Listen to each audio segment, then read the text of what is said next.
do well. Okay, they like fight each other.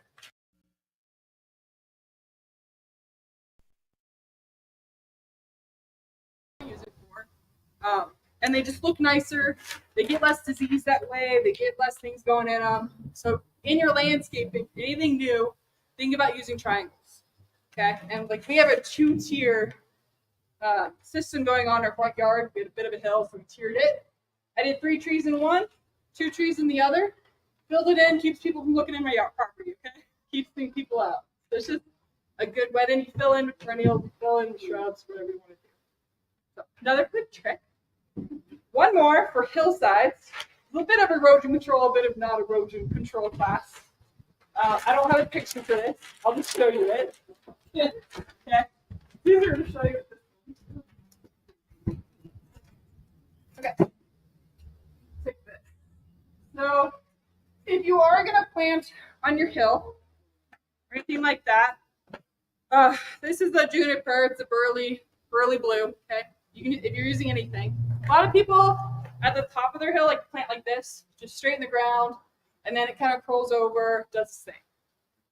If you're going to do that, plant them sideways so they are going down the hill already.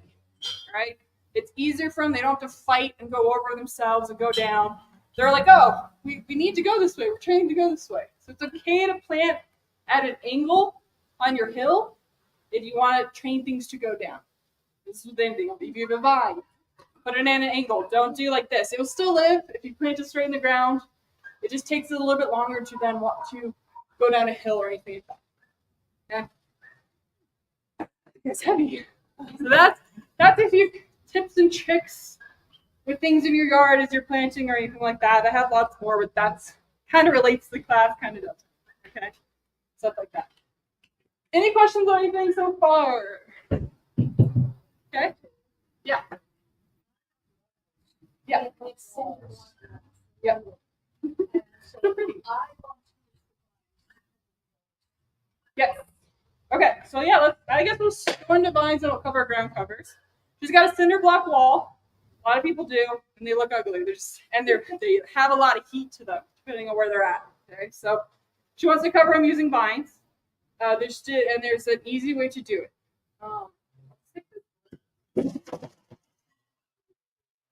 Everything's going down.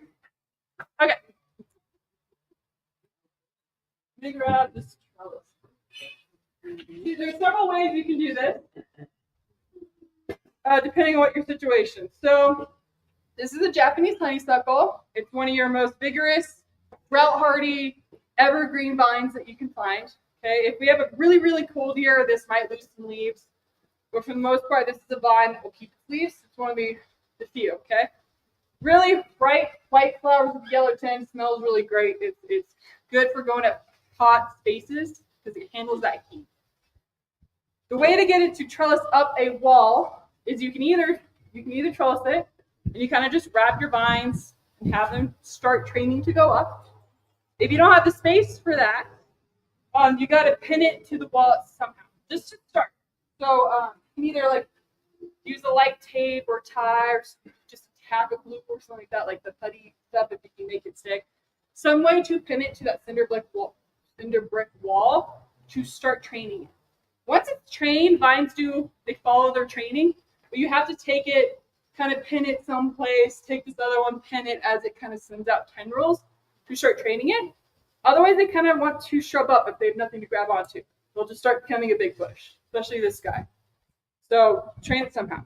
But put it right next to the wall is great, in a pot, in the ground, whatever your situation is, and then start training if you want. To answer your question. Yeah, so yeah, big enough pot. So like that's probably a good one. Minimum my size I would go for a vine. Like that's this big. If not a little bit bigger. You just want root space. If you're thinking things in pots, a lot of stuff can go in pots. You just have to have the root space for it. So if you want them to go up pretty far. So yeah, pots are great for vines. They can handle the heat in it. You just water them a little bit more because they just dry out a little faster than the ground would. So you're still watering through winter, like twice a month. Summer probably once a week or so with these guys. So yeah, very, very drought tolerant. I think that's it on the vine. That's that one. Go for these ones. So these guys are not evergreen. They will lose their leaves.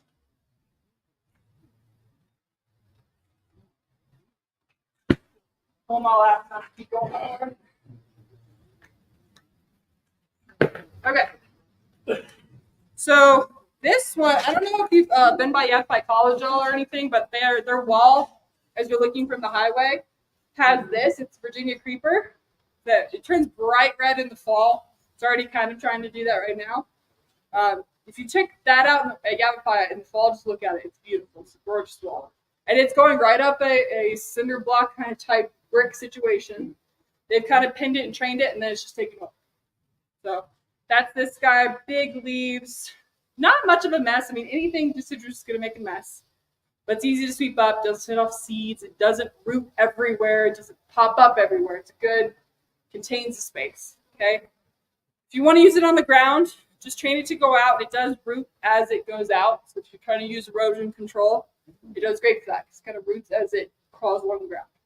And that's why it attaches to walls so well. Kind of thing. Do these tolerate shade at all?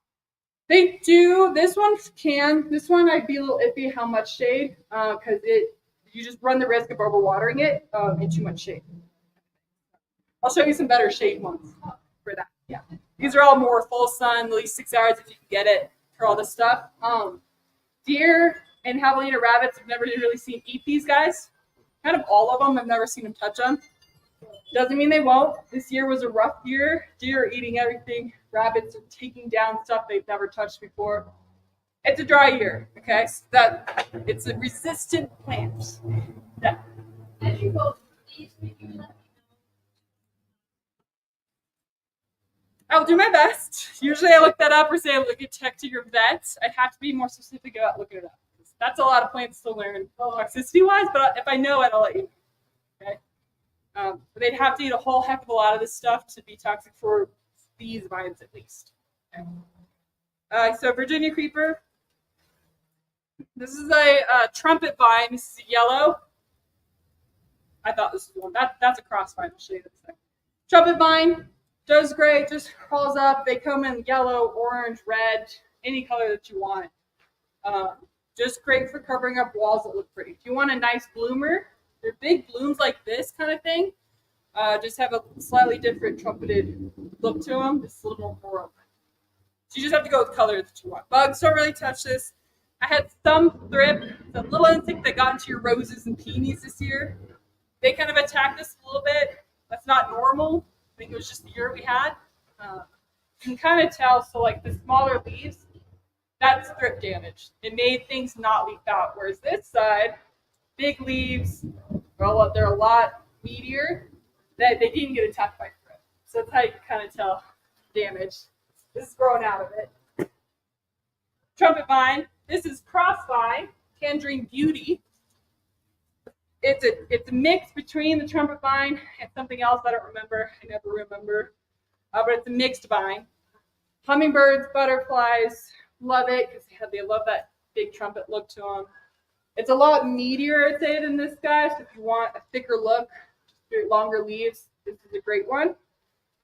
Yeah, nothing really touches it. Thrip didn't go after that this year. They left it alone. Full sun, nothing touches, eats it. Animals or bugs. Trumpet vine. Crossvine, yep. The mix between two, I just don't remember the other one. It's just a good. Okay, I'll go into the shade ones next. This is just the kind of the last sun-loving one. I'm sure you all know it. That is a pyracantha. See it everywhere. Orange berries we got right now. Some of them have the red berries. If you want a red berry, vendors don't really make them anymore. They don't grow the red berried ones. They're not as hardy as the orange berried ones. So you'll see them around town, but they're tiny little bushes, whereas these are huge and take over a space. So orange berries is probably what you're going to get. Okay. You can take the bamboo stakes out of this one and make it a shrub. If you want more of a blocking screen that you don't have to tie up anywhere, you can take the bamboo stakes and it makes a hedge. Okay. do not water this. You pretty much leave it alone. You water it maybe for the first year, and then you can probably take it off drip and occasionally hit it.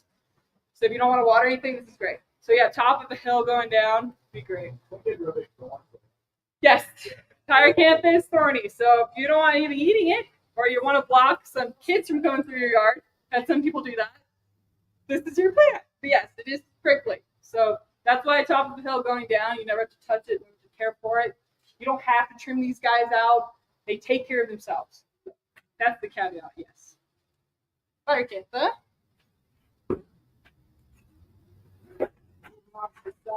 Hit them. Last fast growing. This is an Akebia. There's white bloomers and purple bloomers. These die right back to the ground kind of thing. So you trim them right back to their base. And then they full grown like 2 months into the season.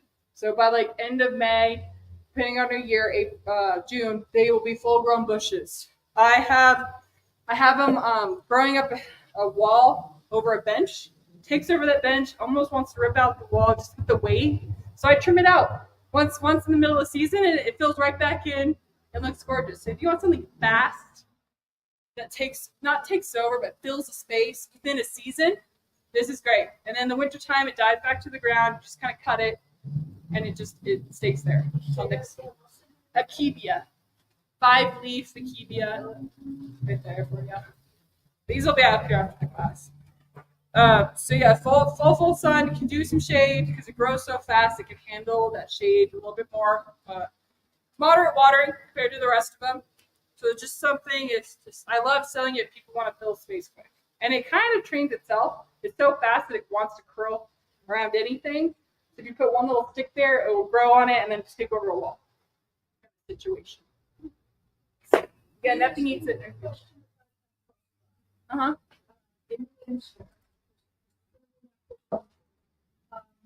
Is that partially deciduous or fully? It's probably fully deciduous, the crossvine. The only one that's kind of evergreen is the Japanese honeysuckle. Okay? Everything else will lose its leaves. It does leaf out pretty early in the season, like by April, end of March, beginning of April, starts to leaf out. You've got a warm year. So that's the crossvine. She's asking if it's evergreen or not in Prescott Valley. Probably not. Okay. If we get maybe a warm winter, maybe, but I doubt it. I don't want to tell you. Okay, so shaded.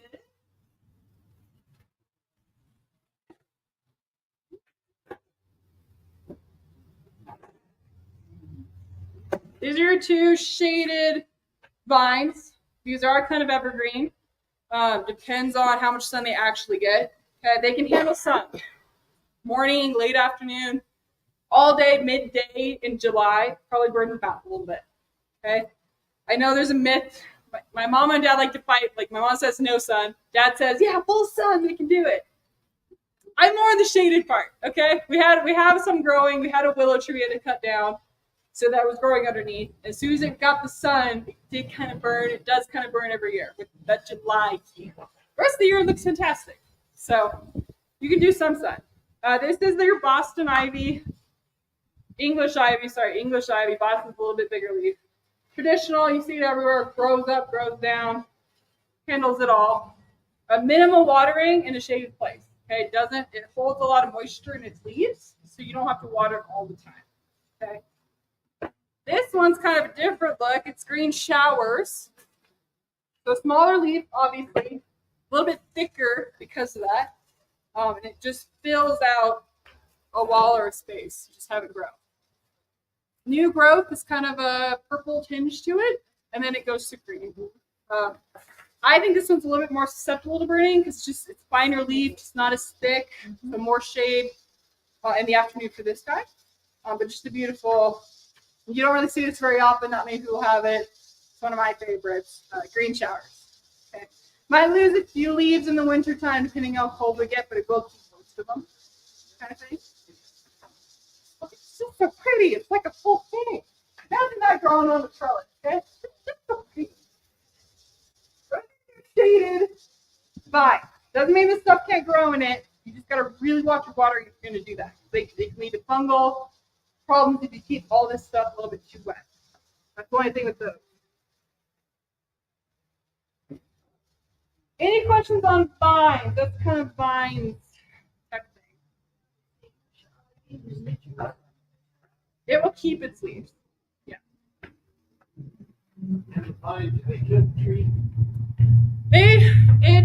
No, not really.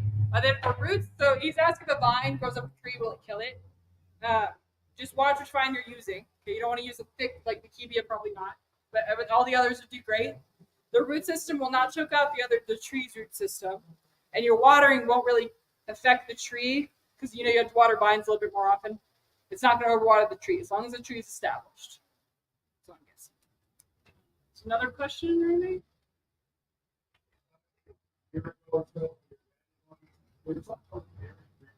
Mm-hmm. I have not seen that. There's purple passion vine, which is a big purple flower. It's kind of got some yellow in it. That's what I know it as. I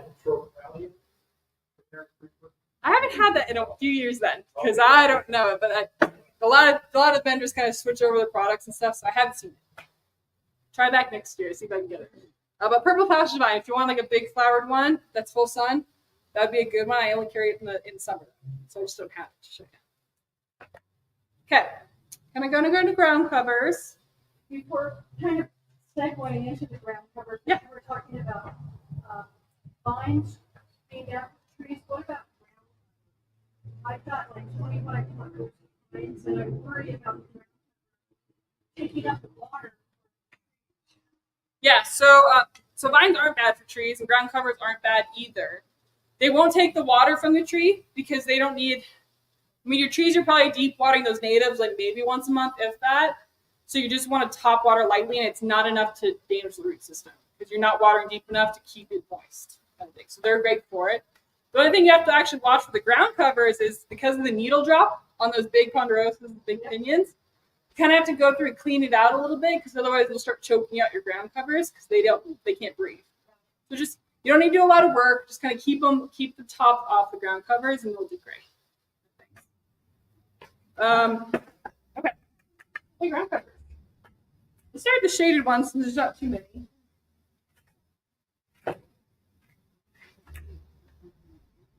Okay. These are kind of your top shaded ground covers. Okay, there's others. Some of the sun ones. This is that Vinca. Other one, but the Vinca, the periwinkle, that blue flowered one that you guys see everywhere. This is its variegated version. Okay, it's a little bit more color under things. This is a good one. It looks small now, but it will take over a spot. So it's great for under trees. Great to fill an area that maybe is like, I don't want to plant a bunch of things, I just want to fill it. This and the periwinkle would be a good option for that. I think it can handle actually a little bit of some sun because I see it out over here in full sun. No problem. It just depends on how much you want to water. Okay. Obviously, more sun, it needs more water. Just a good, nothing eats it, nothing touches it. Pigs are pigs. They'll uproot anything they want to uproot, but they shouldn't touch this guy. Okay? This kind of keeps itself going. I don't know, it wouldn't really trellis up well. I would say it kind of is meant to just go on the ground. Oh, this is the periwinkle, the other one, the traditional one. Sorry. Blue flower, obviously, a little purple blue flower. Just fills up, takes space, okay? Careful where you put it, because it will take over. You thin it out. You don't want it growing where you don't want it to grow. Okay? It will take over. Is that evergreen? Yes, it is. Yeah, it might get some dieback in the winter just because the snow on it. You just cut that out and it grows right back out. So it is evergreen. Okay. This one, the ground cover and it's not. It doesn't get super long. It just is a nice filler plant. This is heuchera.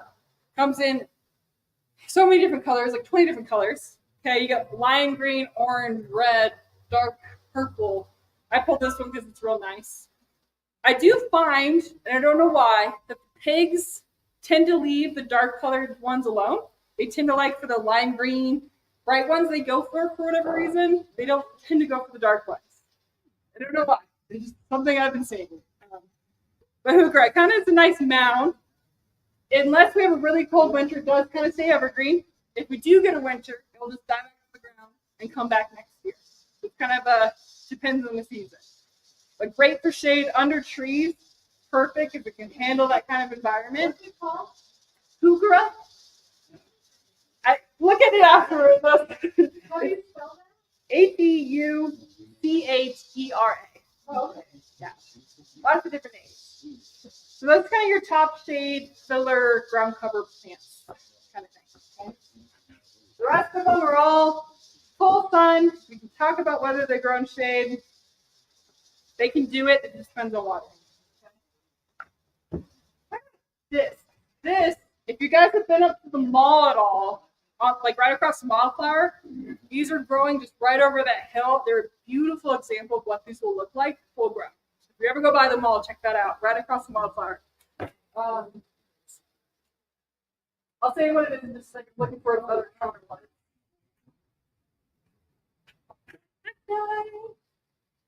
And this one. Okay, these are all the same. They just look different. Okay, same but different. All right. So yeah, these are all cotoneasters. This is technically like a manzanita variety type thing. Kinnickinnick, Massachusetts. Don't ask me to spell it. I'll spell it later. Okay. This guy's a little bit more upright. He's a coral beauty cotoneaster. So this is kind of as tall as he'll get, and then he fills out. So if you want a little bit more height that kind of fills down a hill, this is great. Full sun, drought tolerant, almost, because the mall doesn't take care of this stuff really. They may get occasional watering. So this, once it's grown, take it off water, does its own thing. Okay? This grows right down a hill and it roots as it grows. It's great for erosion control as well. But it roots as it goes, it holds dirt in place. So great, no animals touch it. They don't like the stuff that's too rough. They don't like the taste of it. Gets nice red berries in the fall. So the flowers on it are small. They're white little flowers you don't really see. But the berries, you'll notice. Okay, feed the birds if you want, but they're not aggressive for bringing in birds. They just kind of look nice. All right. But I need to eating one. Okay. Well, you know, on a time like this. Okay, so we had a dry year. Things are desperate. All right. Normally we wouldn't touch Look it. cute, but Apparently the rabbit was going for it. But it won't take it out enough where you wouldn't take it down to the ground kind of thing on this guy. Some stuff they will. She's just trying to get some stuff. There's always an exception to the rule here, okay? This guy's a street findling, S-T-R-E-I-B-S, findling. This is as tall as it gets. This is it. And it just crawls down and creeps over. So if you want something, you don't want to block the height, don't have to worry about it. That's this guy. Can't really see it from this far away, but it does have the start of its red berries kind of going in there. Hard to see right now. Again, grows the same way, full sun, drought tolerant, all that. It's just what look do you want kind of thing. Okay. Even more hardy is the kinnickinnick. Okay. This is the Massachusetts kinnickinnick. It's a manzanita. It's in the manzanita family. Okay. That's as tall as it gets. Crawls down. So if I were to do this on top of the hill, something like that, it would just kind of fill half the hill. Great hardy plant. Most people water this too much, okay? It just doesn't like water. Doesn't get the berry on it. It does kind of have like kind of reddish bark. It's not bright red, but it's just hardy. Fills the face. Okay, this is what it looks like. So those are your kind of top hardy ground covers. And you've got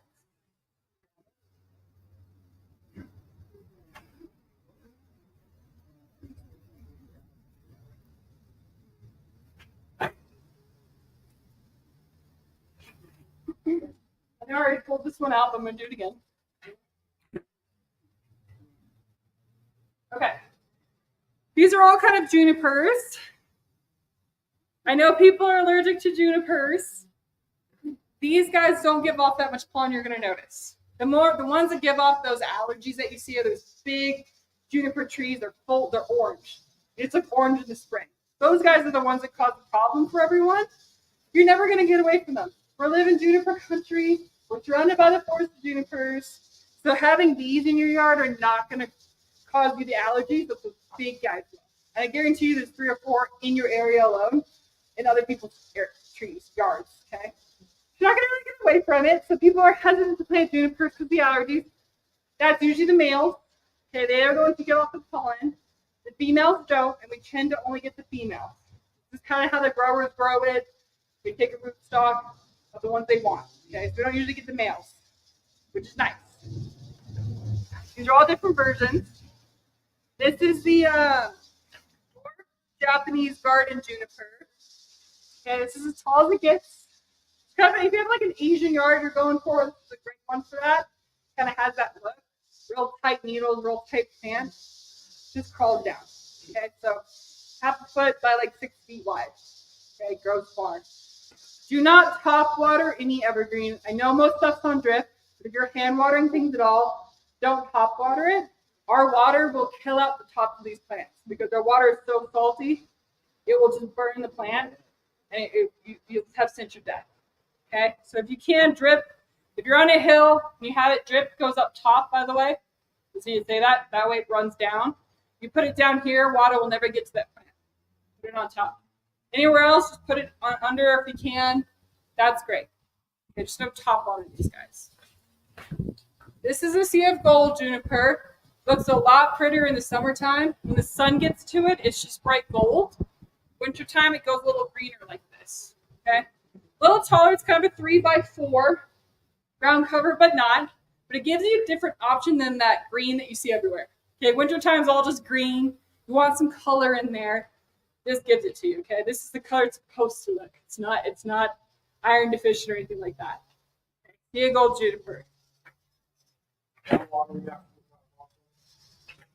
Yeah, the water. Yeah, keep water off the top. Water it under below. Okay, best you can. Yeah. So again, this is a burly blue. Make sure. Yeah, burly blue juniper. As tall as it gets. This creeps over about 6 to 8 feet wide. Okay, it fills an area. You want some blue color? To keep it blue, if it ever goes to green, blue aluminum sulfate on anything that you have that's blue will keep things looking blue. It will bring out their color, keep them from going to this green that's kind of happening. Keep them nice, okay? So aluminum sulfate in the fall will keep things blue. Okay. Juniper. I guess another one. They keep popping up. There's so many.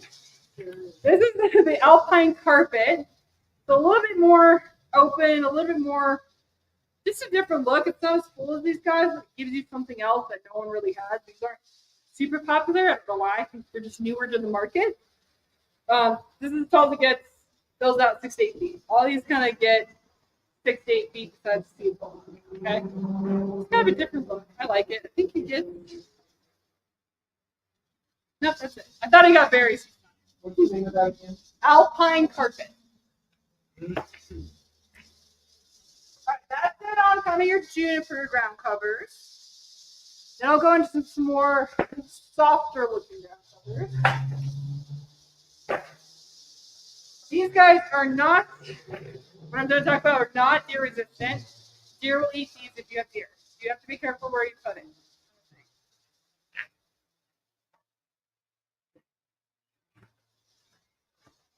So is it true that if you put marigolds around something that the deer will Leave it alone.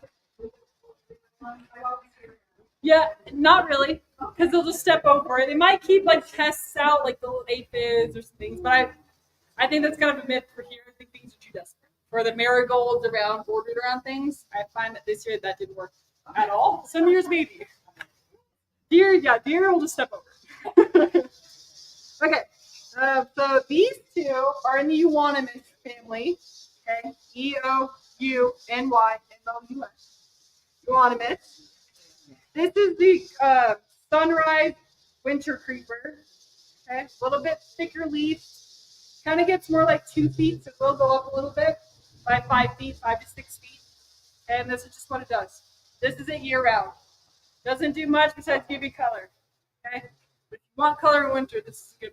And it's just a softer look. I mean, it's just so soft compared to the junipers. Okay. This is its kind of counterpart. It does get more golden. It kind of got attacked by that heat wave that we had in July.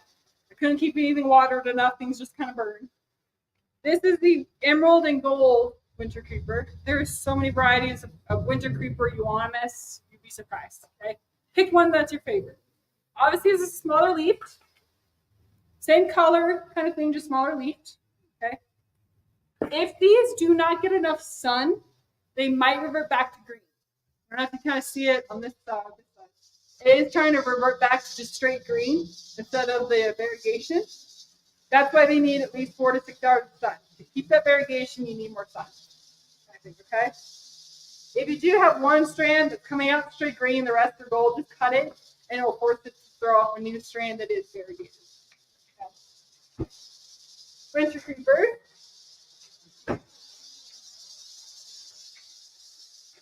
These guys are succulents. Yeah. Don't take this for an example. I just wanted to remember I mentioned this. It's not a good example of this. This is the Delosperma. What's the other name? Remember the other name for these? Ice plant. Yeah, Oh. we got this. Ice plant. So these guys, they only get like this tall and they just fill in a spot. They come in multiple different colors, like 5 or 6 colors, and they usually look a lot fuller, depending who my vendor is, how it looks. A lot fuller. So if you have like rock or things that are you can't plant anywhere, but you have a little crevice, anything succulent type will fit in those crevices and do great. They can handle that heat of the rock, heat of July, and they make very minimal water. I mean, maybe once a week when it's new. From there, kind of see how it goes. Succulents you have to be careful of. If you get some from Home Depot or Lowe's, they may not live here year round. The winter can take out a lot of the succulents. You have to make sure you're getting the right varieties. Okay? You move these out of your way. Sorry. Okay. They like to sell ones that look pretty and great for the summer, and they'll do fantastic. Wintertime takes them out. So these guys do not get taken out. We have a whole section that they live through winter, they'll evergreen over, and will look great. Okay, so just watch that if you buy from somewhere else besides us. Okay. These guys, the flowers close at night and they'll open back up again in the morning. That's kind of nice. They protect themselves. You won't get animals coming through and eating the leaves, flowers, because they protect themselves. So just different looks. There's like hundreds of different succulents. 10 of them grow here year round. Be careful what you choose.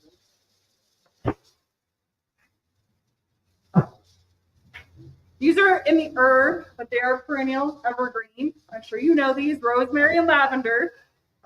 This would be a better detriment if you want to border it around something for deer, things like that. It does get a little bit bigger. I don't have the ground cover type because I wanted to show you, but the spreading rosemary, it's just spreading rosemary, creeping rosemary. That guy kind of gets 3 feet taller, so it crawls out, crawls everywhere. So if you have the top of a brick cement wall, you put it on top, it will grow over it, cover that wall that way too. They're great for top of the wall. Not really great for growing up things. They're just great to cover or go down for the rosemary. Do not water him, okay? Water him very gently, very lightly, okay? They do not like staying wet. They like to dry out between waterings. Most people kill them by overwatering. Keep that in mind. But rosemary is very hard to hear. Bright purple flowers. Use it for cooking. Smells great. It is a good border. Same with lavender. Cook with it. Don't water it. Beat it up. Does great. Okay. Don't care for these, and they will live for you. All right. If you care for them at all, they will die instantly on you. It's kind of how these two work.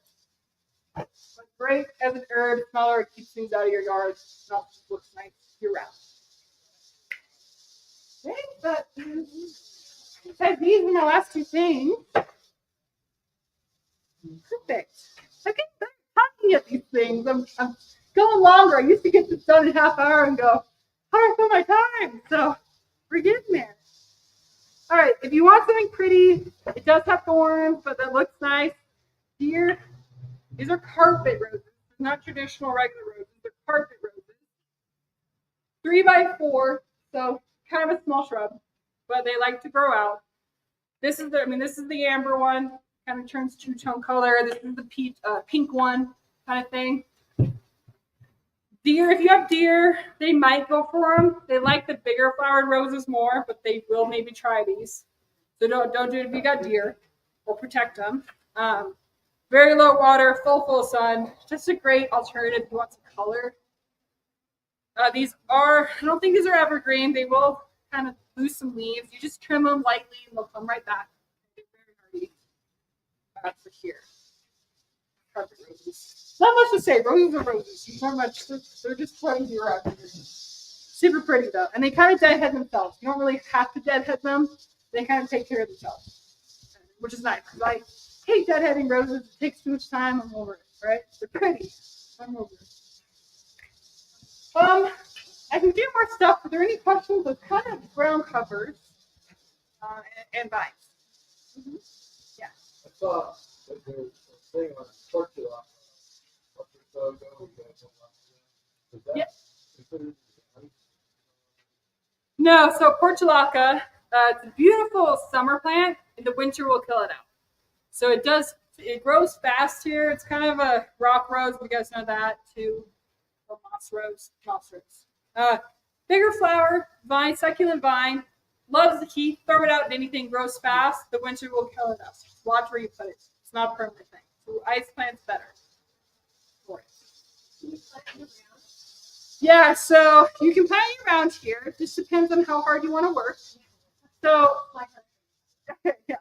So September, October are the best times to plant. You don't want to do a lot of work. The rain has softened the earth. We're cooler. Without that heat, so things will root out before the winter comes.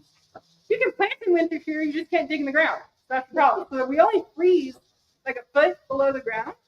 After that, it's pretty soft. So you can get past that layer, you can plant. You would just have to water it a little bit more to cure it. So springtime is the other best time to plant. March, April is a really great time to plant. Again, we're cool, but we're warm. Got some moisture, things can grow.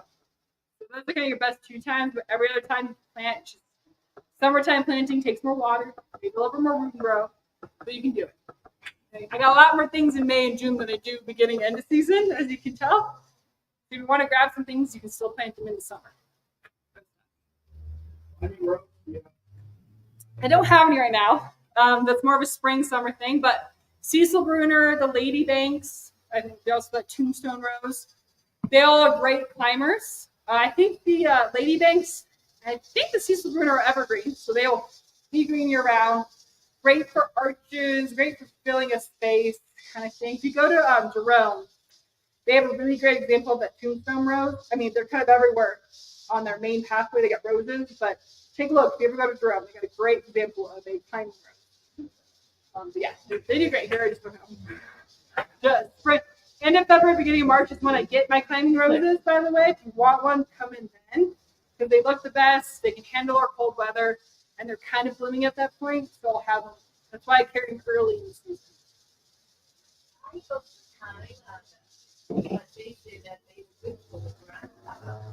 Time? Yeah. Yeah, so I have a thyme lawn. She's like that herb thyme, kind of creeping thyme. It is a good ground cover. It's evergreen. I kind of mow it once a year to keep it nice. It just doesn't take over as much. You have to plant a lot of them to make it fill space. So nothing goes for thyme, nothing. My dogs pee on thyme lawn all the time, and it still looks nice, still is full. So it's hardy that way. You have to water it a lot to start just because it's so small rooted, because thyme comes in kind of smaller. But it is a great filler when you fill a soft space. You just need quite a few of them because they only get like that big. Mm-hmm. It gets flowered.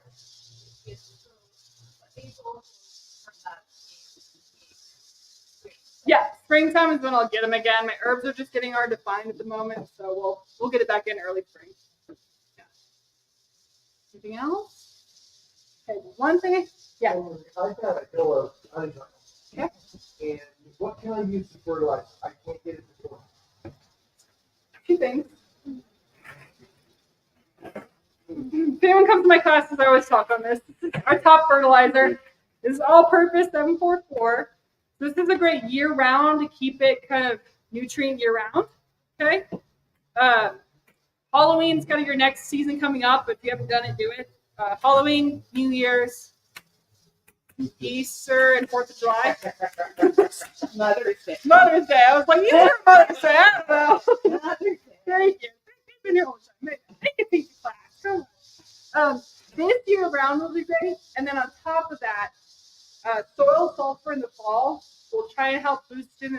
blooming. Soil salt. So if you have things that are struggling blooming, or they bloom for 3 years and now they're no longer blooming, soil salt from the fall will help get those guys to produce flowers. I'm not saying it's a godsend, it will do its job. It will help. Okay. The other thing you can use soil. Soil. Yeah. Never use anything with salt here. Okay? We're jumping up. Yeah. Just burn out your plants. Also, if you know that it's a flower producing season, it's in that time period. Flower power has a middle number of 48. The middle number is what produces roots and flowers. Okay? This will do that. It will produce flowers on almost anything you've got flowers. And it's within like a week or two. Okay? It's really great stuff. You have to follow the directions. If you overuse this, you will burn your stuff out. Follow the directions, it'll be great. So more like April or May, if they're not blooming still, use this. No, you mix it in a watering can and water it on your plant. Yep, yeah, it's soluble, it's powder, but you mix it in water, it dissolves, and then water it on your plants. 744. I Just throw out. You can water it if you want or not. You do have to watch pets with this guy. They do like it.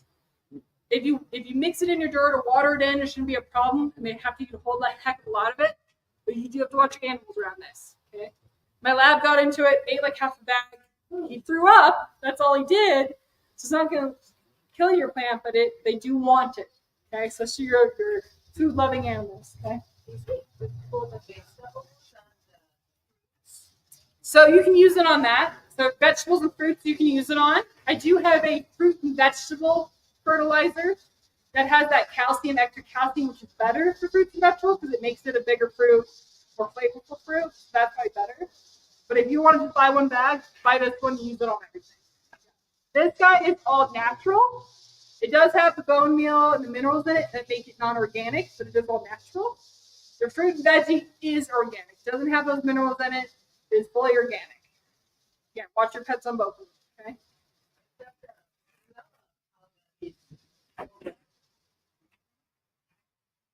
That's a great. I think it is because it's good for vegetables and tomatoes.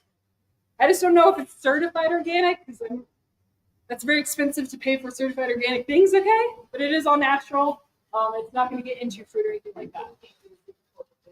Yep. Yeah, it helps with those tomatoes that drop a lot of their flowers. If you're having trouble with that, this will just help produce more flowers and just bigger fruit. It's great for vegetables. Get back to you.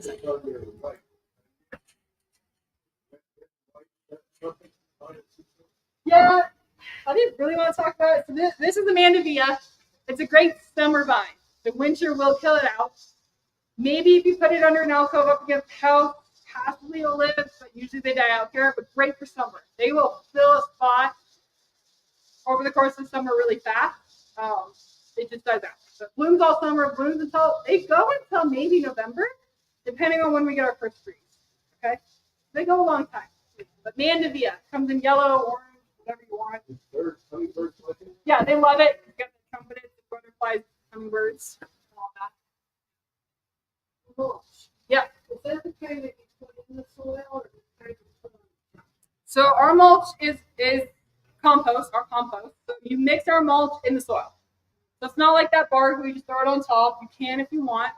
This guy's meant to be 50-50 mix. So 50% of this to 50% of your native soil. And it's great to plant your stuff in. It lightens our soil up. Keeps moisture, but also lets it drain. So it's cheaper. Okay, so it's great for our clay. It's great for our rock. It kind of fills in what you need. Okay, do not plant straight into our ground here without help. Your plants will hate it. They're used to nice soil in their pots. You've got to train them to kind of go into nice soil where they're planted. Otherwise, they'll just have a harder time.